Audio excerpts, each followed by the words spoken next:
really far away. Okay. Hello, everyone, and welcome to our October Sustainability Forum. Thank you all for joining us. Today we have Dr. Brett Shaw speaking. He is an associate professor in the Department of Life Sciences Communication at the University of Wisconsin-Madison and an environmental communication specialist for the University of Wisconsin Extension. He focuses on planning and evaluating social marketing campaigns dealing with natural resource management issues such as water quality, land use, and environmental conservation, and assessing the impact of these social marketing campaigns. He has published broadly in the areas of environmental and health communication and has worked in marketing, advertising, technology, and journalism. Please help me in welcoming Dr. Brett Shaw.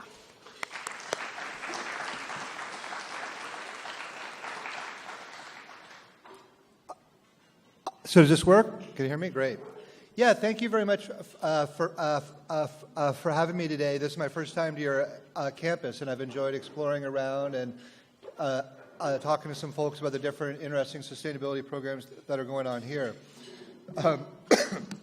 So I'm going to talk to you a bit about the kind of work that I've been doing mostly in Wisconsin, but also on a regional basis as it relates specifically to social marketing and environmental behavior change, some of the social psychology behind that, in hopes that it might inform, I know here we're at a sustainability lunch, inform some of your thinking in the work that you're doing here on campus and beyond.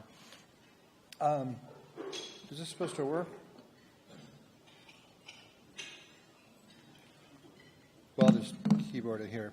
So I have a somewhat unique role. I'm just going to briefly chat about what I do. So I was brought on, how many of you are familiar with Extension? Extension is a part of land-grant universities.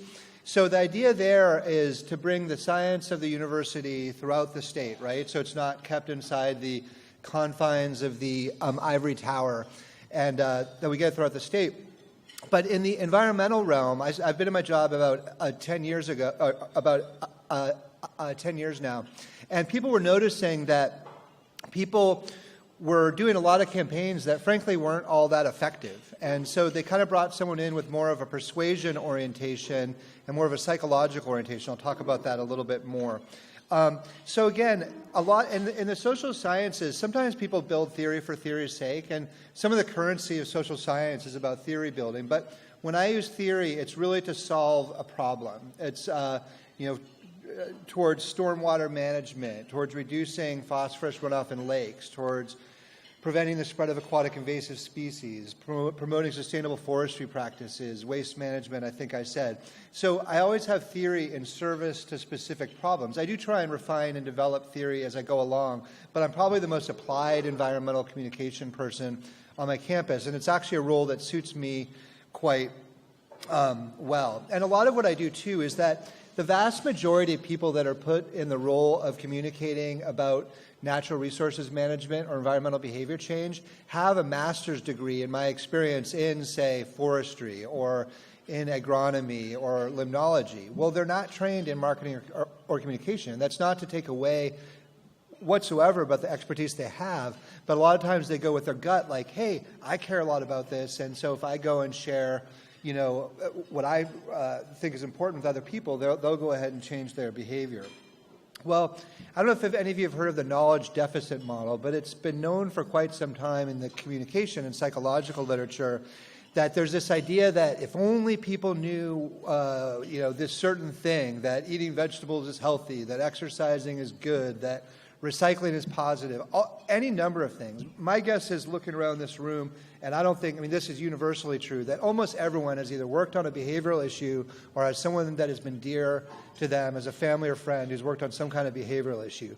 And I'd ask you, how many people didn't make that change because of just one more kernel of information? And that's very, very rarely the case. That's not to say that that knowledge awareness isn't important. In fact, that awareness or knowledge is necessary but not sufficient in order to get people to change their behavior. But a lot of times in the people that I consult with, they're just like, yeah, we just got to let people know. That's not really the case. So I consider social marketing to be a bit of a buzzword, but I'm going to talk about it just a little bit with a slide or two. How many of you have heard of social marketing before? maybe about half to a third of the audience. I think it's thrown around quite a bit and used in different ways. But the way I think about it is that it really takes, it draws from the marketing literature. And it's less about like education, like how do I educate you, how do I engage you? And it uses more from persuasion, behavioral economics, social psychology. So the focus comes more from a marketing sensibility. And we're talking about, what are your barriers to adopting a new behavior? What incentivizes you to adopt a new behavior? Has anyone that's been into social marketing heard of Doug Mackenzie Moore and Fostering Sustainable Behavior? I'd be happy to send around a PDF. It's a text that I use for my senior capstone course, which is on social marketing. It's like Social Marketing 101. And I'm not a big fan of lists as religious items that one has to follow directly. But in a broad sense, the process that we work through is one, and you'd be surprised at how difficult this is selecting a specific behavior. I've worked with people from all kinds of corners of the state and beyond in Wisconsin, stormwater management, aquatic invasive species, all this stuff. And they're like, they have a laundry list of like 15 different things they want to do. And I think everyone knows in their own lives, like, yeah, you can do 15 things, but if you prioritize 1, 2, or 3 things, you're more likely to get those things done than if you equally are spinning your wheels across multiple behavioral domains. So then a lot of what I do is the market research to look at it, and it's like turning the lens around, not what do I want you to do, but understanding the problem or the issue from the standpoint of the people that you're trying to work with, that you're trying to get people to adopt a new behavior change. It's not about me, and actually the part of my job I love the most is kind of getting behind the eyes of other people and seeing their perspective. And then another fun part of it too is just then based on that market research, what are the creative strategies that you need to do in order to get people to pay attention? We live in a very crowded media environment. And then evaluating the effectiveness of those campaigns. And then much like engineering or other projects, you don't come out of the gate thinking like, I have the perfect program and it's going to be done forever. You do a test, does it work? You tweak it, you make it better. And a lot of the work that I do is it lasts over the course of multiple years, and it's in a state of continual improvement. It's not just like one and done, and then we're all finished. That's not how it works. And then after we have a pilot test, I've done programs that we do, for instance, on a couple lakes in Wisconsin in order to get people to adopt more lake-friendly behaviors. Once we get the bugs out, we roll it out statewide or on a region-wide basis. But that's social marketing steps. But again, take that with a grain of salt. There's other ways to approach that, but that's a big picture view. And again, I want to focus just a little bit more on behavior selection, because I cannot tell you how many meetings with natural resource professionals I've been in where they're like, what do you want to do? Well, we want to engage people. What do you mean by that? Like, you want them to show up at a workshop, or you want them to click on a Facebook page, or you want them to adopt a behavior? It's like, just engagement. And you're like, so let's say we're talking about climate change, and 2 people show up and they totally disagree with each other and they walk away angry. They're engaged. Are you happy with that? They're like, no. That's not what I mean. I'm like, well, so helping people focus. So I'm going to use an example of stormwater management when you're picking a behavior. So I was advising the Madison, if any of you have been there, surrounded by some lakes, which are actually quite lovely and add to our quality of life. But they also get too many nutrients in them, too much phosphorus and algal blooms. So we're sitting around this room of these constituencies, decision makers, and everyone's got a theory about why there's algal blooms. Like, it's dog poop, it's goose poop, it's the geese pooping in there. It's fertilizer, it's lawn fertilizer, it's this kind of thing. Well, we were working with an engineering firm, and this is where I'd look at variance, explain the outcome. I was like, how much are each of these things contributing to the problem at hand? They're not all equal. And so something that was surprising to me as a social scientist, not being a natural scientist, it's leaves. Leaves were contributing more than 50% of the phosphorus to the Madison lakes. And that is because nature, God, however you want to reach it, the leaves fall to the ground where they are in place. They serve as, they bring their nutrients to the ground. But if you have them all in the street and the water is rushing through them, it's like tea. And that nutrients and the water flows to the lakes, and it becomes a big problem.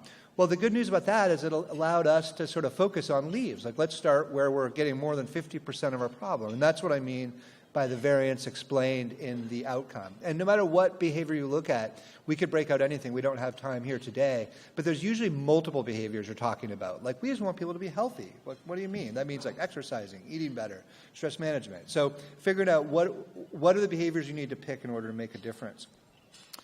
So some of what I wanted to talk about too was that when I first started my master's and PhD, this was like 20 plus years ago. It makes me feel pretty old. But that, they'd have these studies, and like we sent out a brochure about how vegetables are healthy, and boy, we didn't get a really big effect.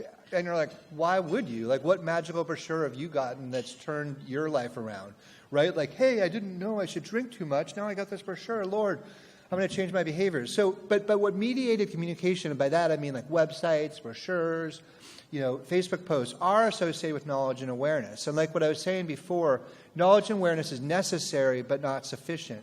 But more often than not, when you're looking at behavior change, you need to get interpersonal communication. You need people talking to people, neighbors talking to neighbors, opinion leaders, which I'll talk about a little bit more. You need to see someone in your Facebook or Instagram or Twitter network that's promoting something that you think is important. And these are associated with attitude or behavior change. Something else from a campaign's perspective that I want to talk about, and communication researchers and sociologists have known this since the 40s, and that's this idea called the two-step flow of information. Well, early on, there was these myths about media when TV first came out, and radio, is that people were like these automatons, these robots, right, where the government or the corporation sent a message out via the mass media, we receive it, and we follow. Well, we know that that's not true, and in fact, not to be cynical, but most people aren't paying attention to most things most of the time. That's a relatively true statement. But what there are is there's hubs, there's nodes within each of our networks whom we listen to about certain things. That might be different for art or music or environmental issues or political issues.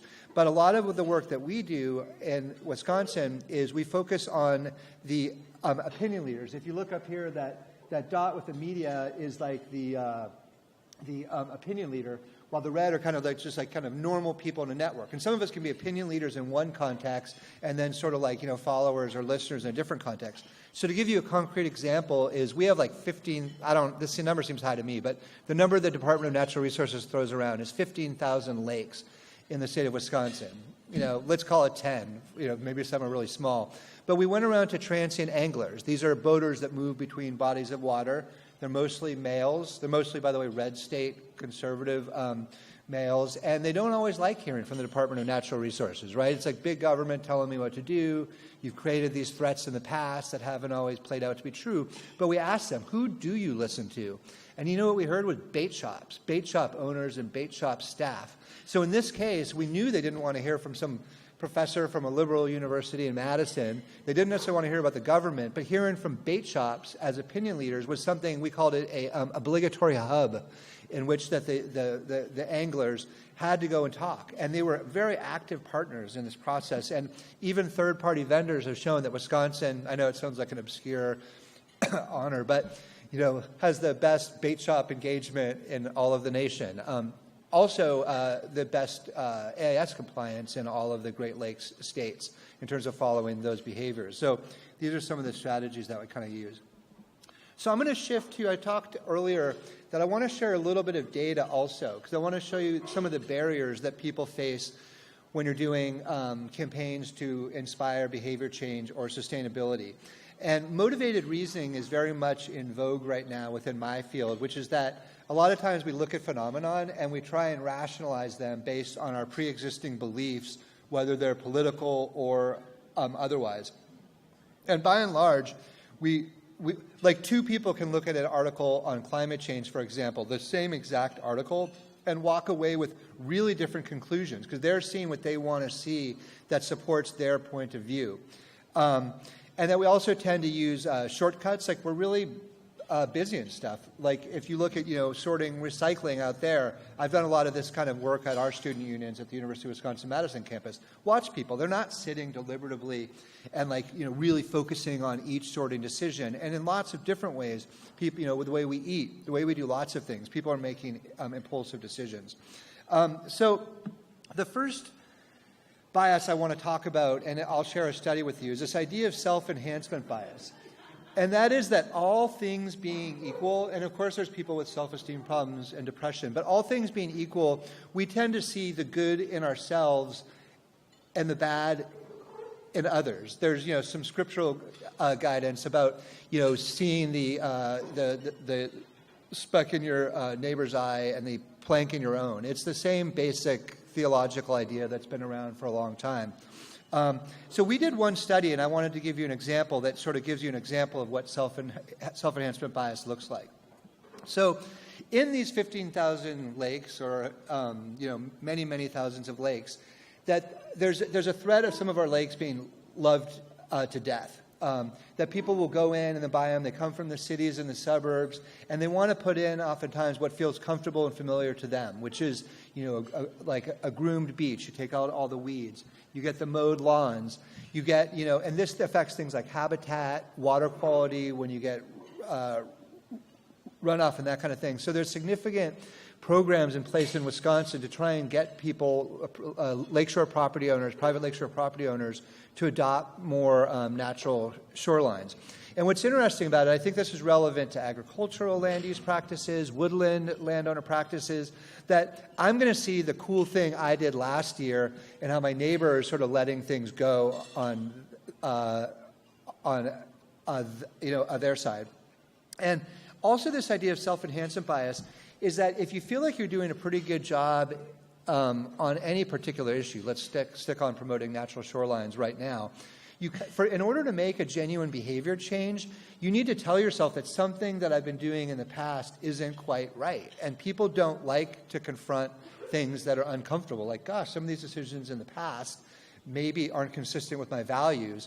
So sometimes you can then find a way to justify that, like, oh, maybe that was the right decision. But basically, you need to break through and think, it doesn't matter. This is true for any behavior change, drinking or health. It's like you have to go, gosh, these old decisions weren't great, and I need to change them. But that's a little bit uncomfortable. So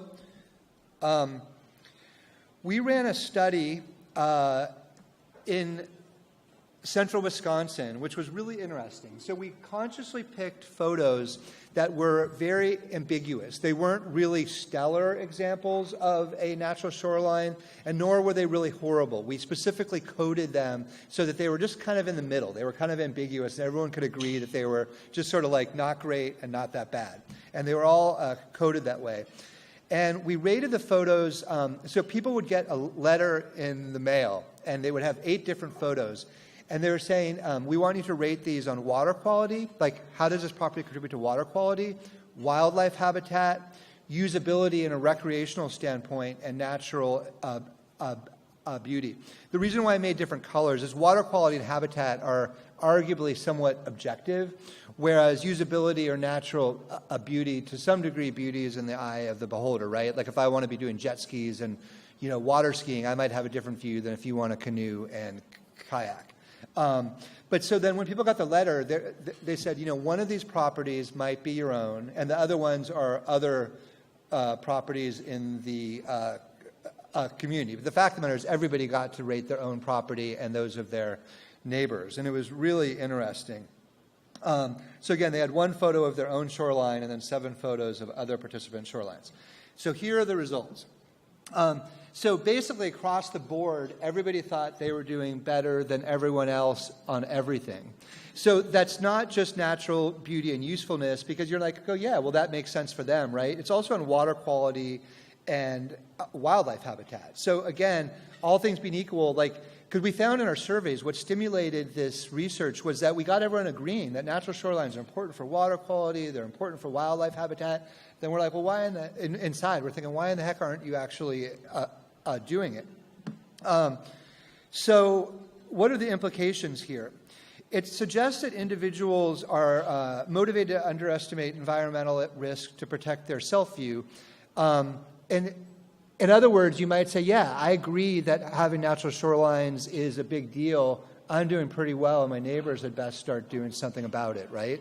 So you're unlikely to make changes on your own property if you don't see it as a problem. And our data suggests that people love going, I'm doing pretty good, but not my neighbors aren't doing as well. Well, one of my graduate students, a wonderful guy, Mike Amato, I'll sort him out, was like, well, what should we do about this, right? Like, because this is like sort of interesting, but how do we break through this?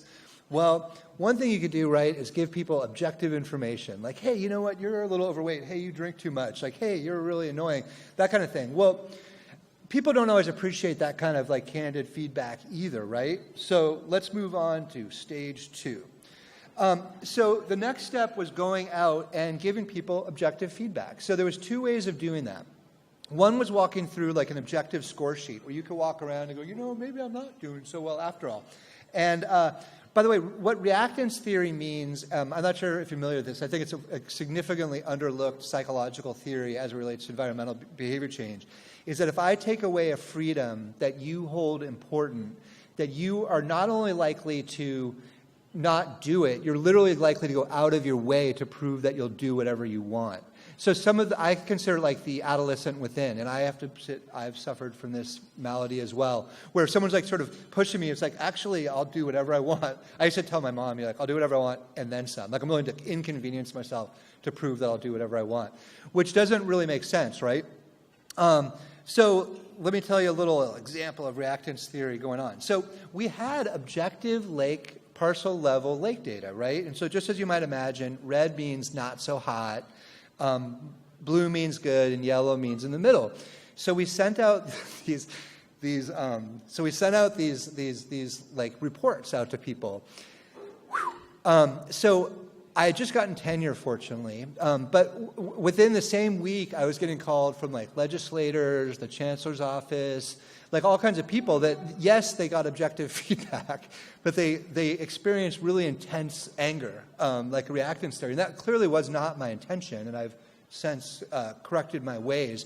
But I'm trying to share with you the idea of like, sometimes when you see like a new, like, we just need more policy, for example. Well, sometimes when people receive those policies and they have those strong reactions, it shouldn't be a surprise because it happens commonly. And again, especially me, I work a lot in sort of the red part of Wisconsin, and people don't respond well to certain policy changes, especially unmandated policy changes. Like, we want you to do this, but you don't actually have to, and you get hard pushback on that. So we did get, by the way, this came from a wonderful book called Get Out the Vote, and they found that, have you ever gotten those cards in the mail like, hey, we know you voted in the last election before? Have anyone ever gotten those before? They can't tell how you voted, but they can tell that you voted. And it made people furious, but they were also more likely to vote. So I think when we're looking at the anger that this generated, I didn't have the stomach to test out whether people actually were more likely to adopt natural shorelines, but it was still an interesting thing to think about. This is a metaphor that comes from Jonathan Haidt. I don't know if any of you have ever heard of the happiness hypothesis or the righteous mind, are 2 really interesting books. But something else that I would seek to emphasize in how you think about your own sustainability efforts is this role of emotions and logic, like emotions versus the rational self. A lot of times, you're all in college here, definitionally, or undergrads, grad students, and academics. Probably more logical than many people, even though more emotional than we probably care to admit. But the idea here is, in this metaphor, is that the elephant is the emotions, and the rider is the sort of logical self. Well, who do you think is going to win if the emotional side isn't behind the cause that you're trying to promote? Pretty simple that the rider itself can influence the elephant, but it can't actually, the elephant's going to go wherever it wants to go. But moreover, if you read The Righteous Mind, it's not even just that it's this conflict between the rational self and the emotional self, that a lot of times the emotional self, and again, here's the elephant, might lean a certain direction, and what our cognition or our rational self does is it actually fills in ways to rationalize why the emotional self is going a certain direction. So it's not just like a conflict, it's like the rational self is in service to the emotional self. And this is a really important thing to note when you're studying human behavior. So some of the other things that I work on regularly is this audience segmentation. Anyone who's worked in marketing would be familiar with this concept, but it's basically dividing people into segments that are more like one another. And a lot of times, differential responsiveness is the most important thing, right? So if you're targeting men versus women, if they don't behave any differently, there's no point in segmenting people on that. But let's say you find that conservatives and liberals respond. Like I do some local food work, and we find that conservatives and liberals both like local food, but for different reasons. And so if we focus on each of those reasons to promote community-supported agriculture or farmers markets or that kind of thing, that's fine, right? We're appealing. That's an actionable, usable segmentation strategy. And then all things being equal, and sometimes there's social justice reasons to think otherwise, but usually you want to prioritize the audience segment where you're going to get the highest return on investment. In an environmental context, the gold standard is really change on the ground. More square footage of natural shorelines, fewer introduced invasive species, more oak trees planted, right? And so you want to like focus your efforts where you're going to get the greatest return on investment, essentially. So this guy, if you wish to persuade me, you must speak my words, feel my feelings, and think my thoughts. I mean, some of what I'm saying, I feel like it's just common sense. I keep thinking I'll talk my way out of a job, but it doesn't happen. Is that this is from Cicero. This is from over 2,000 years ago, which is just this focus of it's so easy when we get excited about something that we want to promote to see it primarily from our own lens, to see it primarily from our own view. But this idea that if you really want to persuade people, you truly need to, and not manipulatively, empathetically, get behind the eyes and perspectives of those people that you're trying to work with.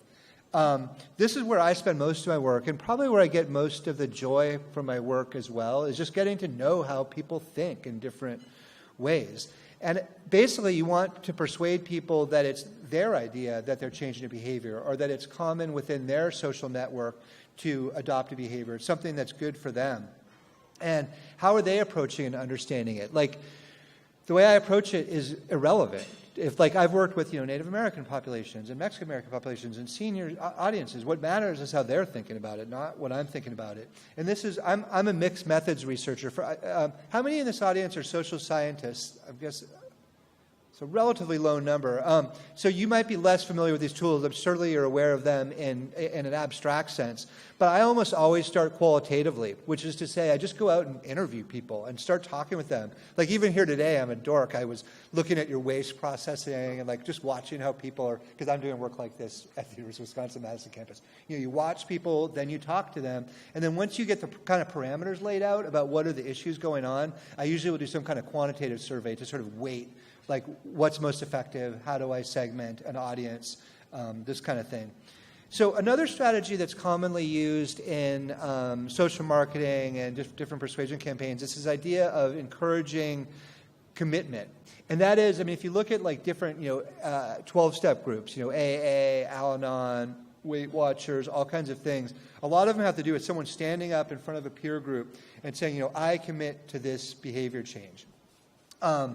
And just the act of committing in front of people makes you more likely to comply, right? Because not only have I told myself that this is important to me, but I've also put myself out in front of like people that are, in my support network that I'm going to live up to these standards. And just it's correlationally more likely to be associated with behavior change. All things being equal, written is more effective than verbal. And that is because, I can verbal, I didn't exactly say that, did I? I just had to sign that consent form to be videoed here. I didn't say I did. Or actually, here's your written thing. You absolutely said you could, right? So when people write something down, you're more likely to follow through. And there's different ways. I do a lot of this kind of work in the state. The most standard thing in encouraging commitment is this pledge card idea. I pledge to plant a tree. I pledge to, help people in my community. I pledge to whatever. It doesn't really matter. Sometimes people feel awkward administering those. There's something kind of heavy-handed about it, but there is statistics and evaluations that show that they can be effective. But there's other ways of doing it as well, like business certification, like the LEAD program. We have a green step program in Wisconsin where businesses can sort of own up to say, we're going to be a sustainable business, right? And then they're listed in directories. They're in news stories, this kind of thing.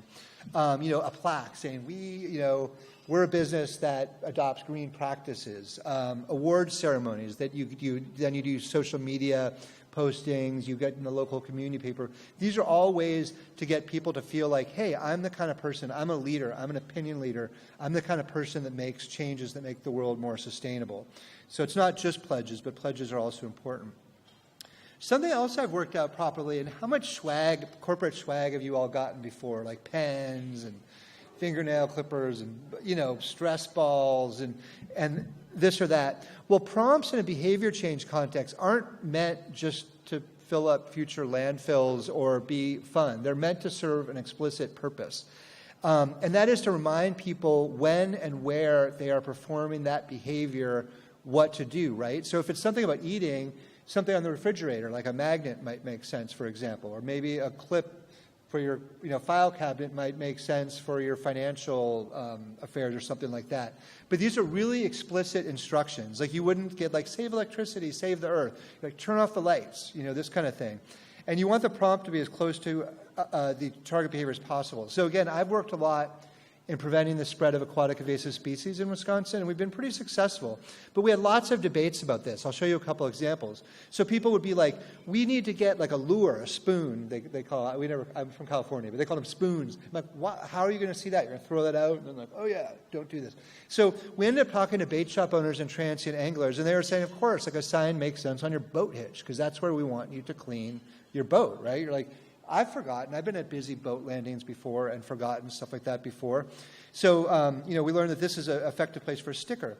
And then we also found out from bait shop owners that this was one of our most popular prompt interventions. It's on your keychain, right? You're turning your boat off, floats. It's something you keep because it's worthwhile enough that someone keeps it around. And people, these were thought to be one of the more effective prompts. But what I'm trying to show you is that when you're thinking about reminders, pick things that actually make sense, that are being used close in proximity to where the behavior is actually being performed. No doubt many of you have heard about social norms. This is also a common part that we use in many social marketing campaigns.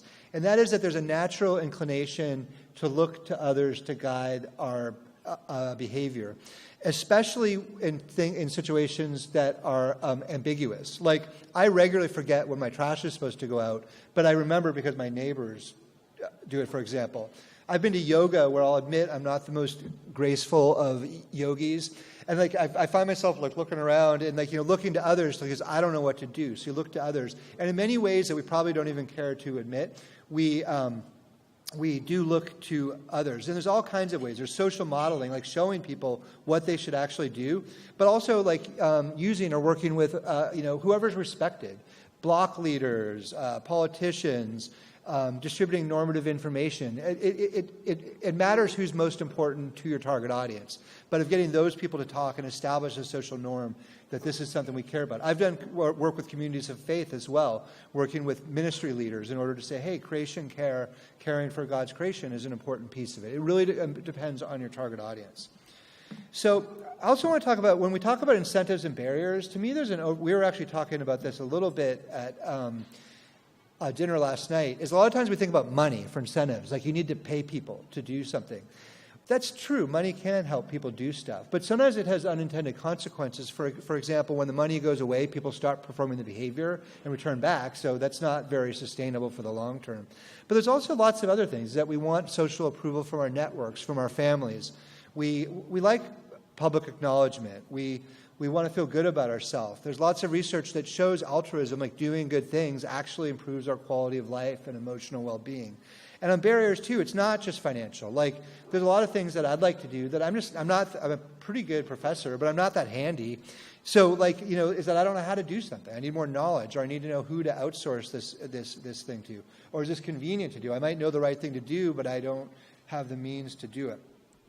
So in quick summary, I just want to kind of capture up, as you're thinking through sustainability issues on your campus, is that information is necessary, not sufficient. I'm not throwing the baby out with the bathwater, but it's very, very seldom enough. There's some examples, but they're few and far between where information alone is going to do it. 2 is it's just really essential to understand your audience and have fun with it. To me, I love coming to Chicago because it's a lot more diverse than Wisconsin. I love all the different neighborhoods and this kind of thing. But get to know. People are all, in many regards, share more than we have different. But also, old people have a different set of concerns than younger people. We're just finishing a survey on urban forestry. Well, older people are more concerned about, property damage and having to deal with leaves. But again, understanding the target audience that you're working with. Avoiding reactants is a really big deal. I don't know I know that Chicago in general, I mean, we probably have a mixed political audience here, but what I will say is this, is our current political dialogue, I don't think is super healthy right now. It seems pretty divisive. And one of the things that's going on is like this, like, hey, you're an idiot because you don't believe in climate change, or you're an idiot for this or that reason. I guess I would pose this broader question is, how many times has someone calling you an idiot promoted effective behavior change on your part? And I'm going to guess not that often. So try not to make people really angry because they'll do the opposite of what you want them to do. And again, you need to understand people's emotions. We're doing different work with social media tests right now to look at like what gets people to actually engage through, to click through. And usually if there's not some kind of visual or emotional hook, you're not going to get people to care about something. The importance of getting to interpersonal communication, talked about before. You know, there's other means like, you know, brochures, email newsletters, but you really oftentimes need people talking to people if you're going to make a true behavior change. And I've been doing this long enough to know that you need follow-up. I've never seen a campaign where you just get one brochure or 2 emails and all of a sudden you've changed some behavior. It might be out there. In fact, I've asked this to every audience I've ever talked with. If you have a singular brochure, and I've heard maybe 1 or 2 examples about like saving rhinos or something like that, that's truly changed your life in some way, I genuinely would like to know about it because I've not seen very many of them. And behavior change takes time. Like if you read certain books like Navigating Environmental Attitudes, sometimes it might make our grant cycles on the grants we tend to be on like, you know, a year cycle, maybe a 2-year cycle. A lot of times behavior change takes 5, 10 years, half a generation. So you need to have like a long ball look at, you know, like a long view vision of what this looks like. So again, as you look at on campus, and I look forward to talking with the Office of Sustainability or whatever I forget what the exact name of it is here, but you know, is really focusing, what are your behavioral objectives? Like a lot of the engineering people here, a lot of the benefits we get, for instance, on energy is coming from engineering solutions, turning off the lights, more efficient systems, you know, this kind of thing. But a lot of things are also behavior change focused. And what are your behavior change? It can't be some vague thing like, we want people to know more about what we're doing on campus. It's like, no, literally, what are you trying to do more of? And who are your target audiences? Like we're focusing on our student unions primarily on undergrads. Why? Because they're like 85% of who's going through the student unions. Doesn't mean we're not trying to reach grad students or faculty, but we're trying to make our messages resonate with the people that are most likely to, you know, make a lasting difference. And then just be thinking about, like, what do you need to know? Like, it's fun to learn about people. For me, like, what do you need to know about the audience in order to communicate with them in a way that resonates with them? And there's a whole variety of methods, you know, ethnographic, anthropological, observational, you know, qualitative interviews, focus groups, quantitative surveys, behavioral. Like some of the work we're actually doing trash audits before and after an intervention in order to see, like, are we effective at cleaning up the waste stream in our student units? And you could do experimental designs. We have a control and an intervention. But anyway, I think my main role, as I understood it, was to kind of share some of my experiences at the University of Wisconsin and in the state of Wisconsin. And I have been doing stuff that affects Minnesota and Illinois and some other places too. So that was kind of the big picture view on social marketing, a little bit of data. Wanted to keep it light for a sustainable lunch. But I welcome any questions you have and appreciate your giving me the opportunity to talk in front of you today.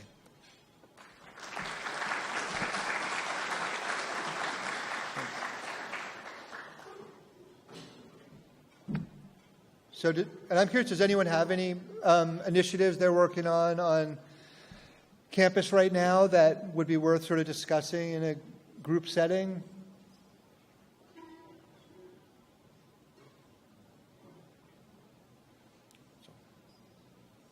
It's okay if you don't.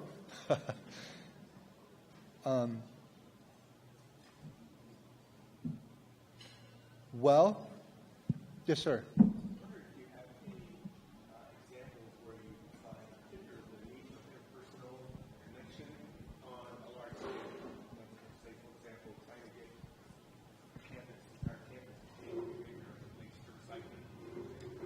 Yeah. Something where you need that interpersonal communication, but challenges the size of the audience. I mean, the bait shop is sort of the quintessential example in which we created a statewide bait shop toolkit where we had people go in every single bait shop I mean, I don't know if every single one, but that was the idea, and give them like these keychains, these talking points, and these different things to so they would become the champions or ombudsman for these things. I am working on waste management issues on campus, and a lot of what we're going through is like, dorm fellows, people that are running the dorm floor, the student clubs. We want students to be hearing from other students, and we also, have social media feelings from the Nelson Institute of Environmental Studies, our Office of Sustainability, our college. I mean, we're basically hitting people. And that's I see social media as sort of at the blending between interpersonal and mediated, because I can hear that you like this, right? And that means something different to me if I know you than just to hear that it came from space, right?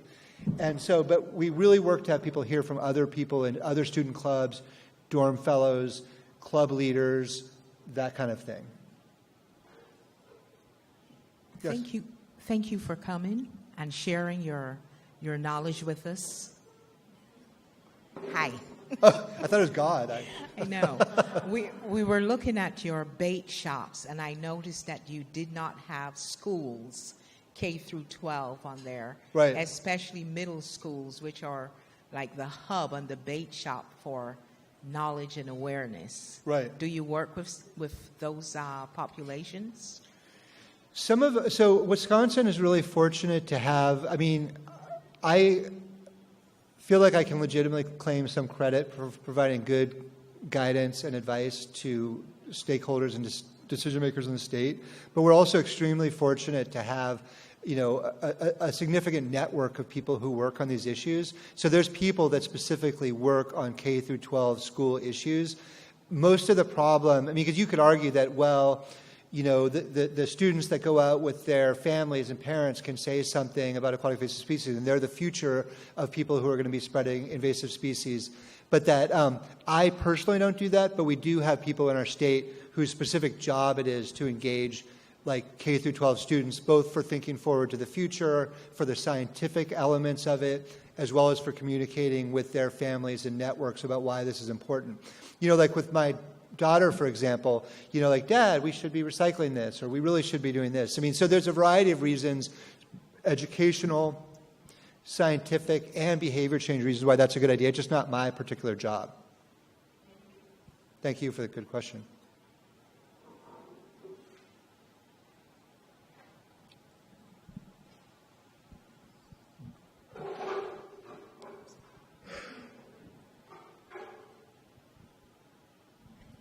Yeah, I'm wondering how you try to ensure that the behavioral change you get, if you get it, is resilient over the long run, especially in light of maybe exogenous shocks, if the behavior change is somehow can affect people's livelihoods and things change related to the markets they're dealing with or other situations that make it difficult. How do you keep that behavior change resilient? Do you mind...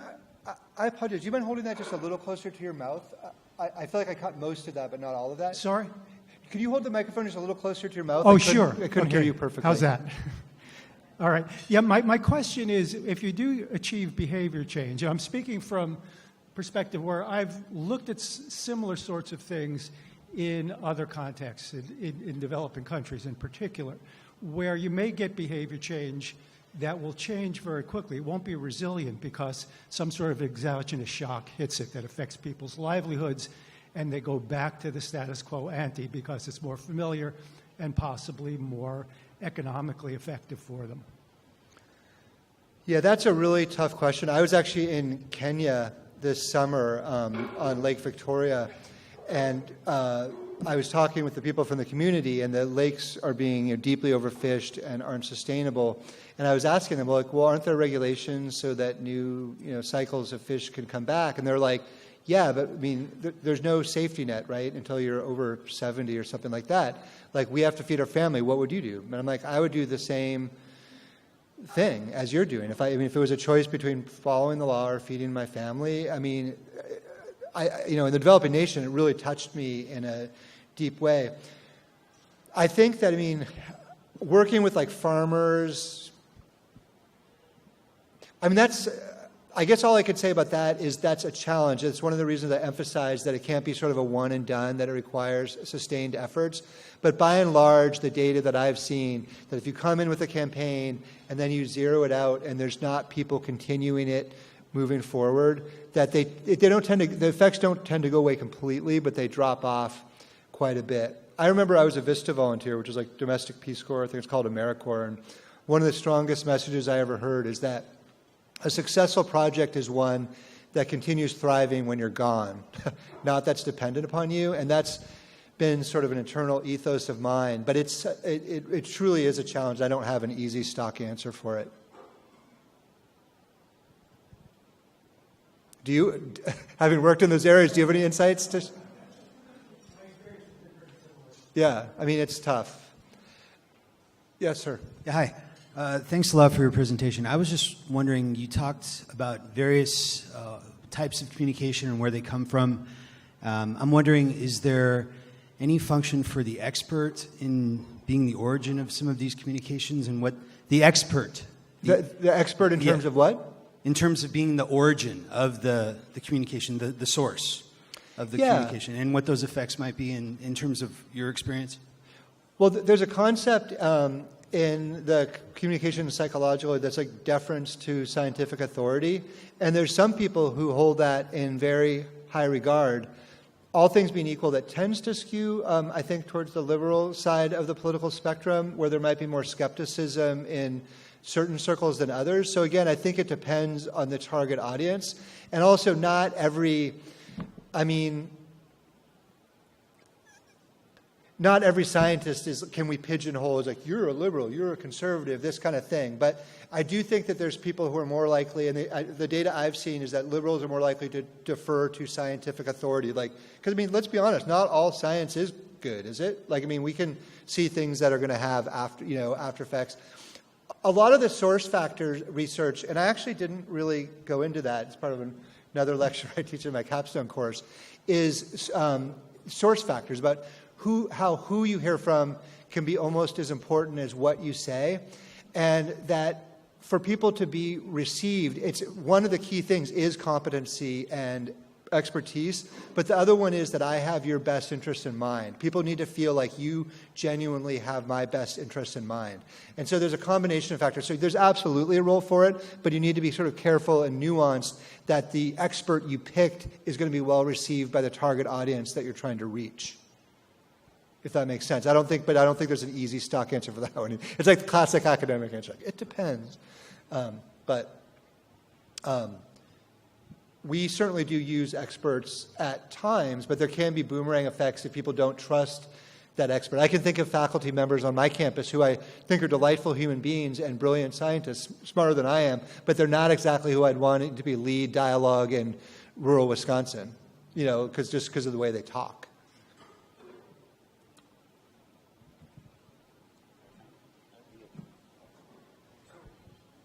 Thanks, Brett. I guess a follow-up question related to this is knowing that sometimes well-intentioned communicators are communicating in a way that may backfire with some audiences. So you have, like you say, a well-intentioned professor who is lecturing someone in a way that feels condescending, and they are having a reactance response to it. They're actually making the situation worse. Are you aware of any work that tries to make those communicators aware of the fact that they're doing the opposite of being productive in those cases, to try to... I'd say a couple things. I'm in the Department of Life Sciences Communication is my tenure home, and there's no question that faculty members at my department and others throughout the country are pointing out that there are unintended consequences of certain well-intended outreach efforts. So there's no question about that. There's also different sort of like science communication things, like the Alan Alda, like Stony Brook, science communication, Story Collider, teaching scientists just how to be better communicators. But a lot of times that's still kind of preaching to the choir, in my opinion. I've participated in some of those trainings. So there are people going on. But like I said, I keep feeling like, at least in Wisconsin, the people say, okay, Brett, get out of here, we've heard you. But I feel like people just keep overlooking the fact that you can't just talk about what you care about and give them more information and expect behavior change. So yeah, I've literally seen entire wheels. Like there's all kinds of biases that people use, and we're testing out different strategies to break through that. But none of these things are I mean, like your questions over here. None of these things have really super easy answers, or I think they'd be implemented. Sorry, this is weird hearing my own voice on the microphone. I come from an environmental activism background, mostly specifically last year doing some documentary work with Enbridge's Line 5 pipeline in the Straits of Mackinac, Michigan. And one thing that we found was that even if we had videos that were emotional and engaging on social media sites, that it wouldn't necessarily translate from people commenting, sharing, or RSVPing to events to actually showing up. I'm not sure if you have any strategies or things that you use to get people to actually show up to events and lobby days and stuff like that. Yeah, in my understanding, we've been doing some paid targeted Facebook advertising that it's getting harder and harder to get people to share things. My understanding is at an industry level. Of course, I didn't see your messages to know, what's in them and to make sort of a critical assessment that way. But I know that we've tried to run campaigns before too that we haven't gotten quite as many shares and likes and whatnot as we have. And I also want to say too that, say like by and large, and you can correct me if I'm wrong because it depends on the environmental group, but sometimes environmental groups are trying to reach out to activists and people that are willing to donate money to a cause. Some of their language, like the Sierra Club, for example, or the Nature Conservancy, might not play well to a conservative audience, but that's okay. Like, as long as other people are communicating better with, meaning there's different constituents that are important for different reasons in promoting sustainability. As long as we don't overlook the fact that apparently at least 50% of our nation, or depends how you count, has mixed ideology. And I know one of my personal professional goals for the remainder of my career, because I have not met the conservative yet in my work in rural Wisconsin who's like, I don't care about clean water, I don't care about clean air. And the nature of the dialogue just has to change because nobody wants dirty soil and dirty air and dirty water. But it's the way it's talked about. And, I think I love nature documentaries. I love nature clips. But I think one of my big things is communicating more effectively with people who haven't traditionally or historically been communicated as well with, which is namely like red rural parts of the state. I don't know if I answered your question or if I weaved off, but thanks. At this point, we have time for one more question. She had her. I have more of a comment than a question.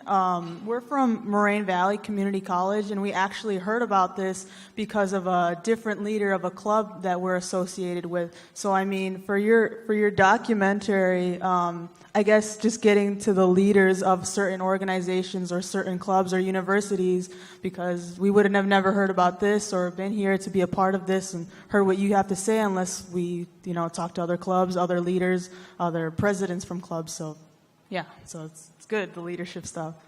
Thank you. Question? All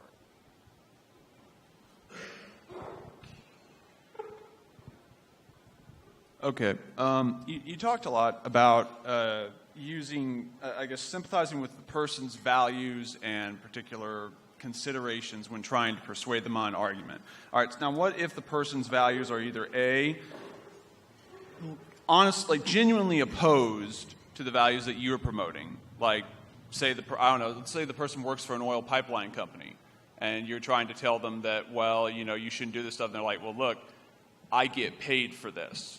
Like, this is how I make my money. This is how I put my kids through college. This is how I do my stuff. Like, that's how exactly is sympathizing with their values in that situation going to make a real difference? Because their value is literally something that seems to be opposed to what you want to do.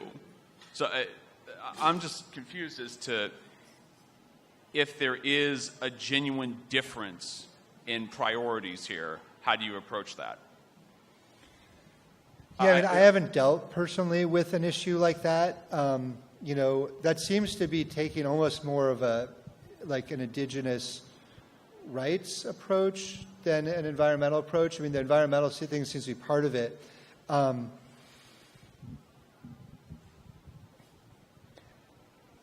guess I would say that I think it's a really good question. I haven't personally, like mostly what I am doing is protecting lakes, which I don't, in Wisconsin, or forests. It doesn't matter what your ideology is. Everybody wants like a healthy tree canopy and healthy lakes. So I think that's a good question, but I honestly haven't worked in exactly the context. I haven't worked in an area where I can't find common ground yet.